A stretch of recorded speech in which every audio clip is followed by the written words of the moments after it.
In today's video, I will show you how to recover deleted files from trash on MacBook.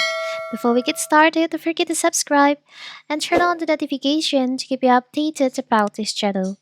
So, let's go! Accidentally deleting an important files on your Mac can be frustrating, but the good news is that Mac OS offers several built-in and third-party ways to get your data back, whether it's a document, photo, video, or folder you removed by mistake. So in this video, I'll show you how to do it, how to recover your files from trash. It's very simple. First of all, you can open your trash on your MacBook. In here, on your dock, you can just select on that. Now you can just choose on the files, photos, or video that you want to recover. You want to put back to your files.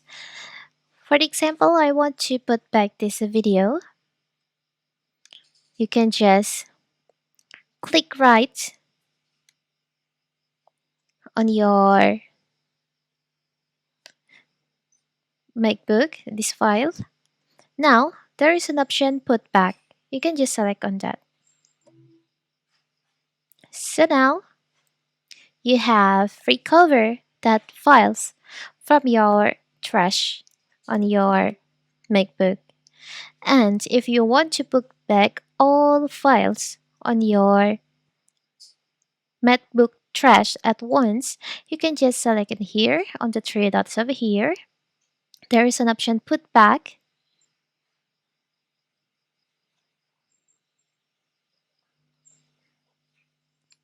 You can block all files like this. Select and put back, so all the files that you have on your trash on MacBook will be recovered. It's very simple, right? So that is how to recover deleted files on your MacBook trash. Don't forget to like and subscribe and turn on the notification to keep you updated about this channel. Thank you and see you!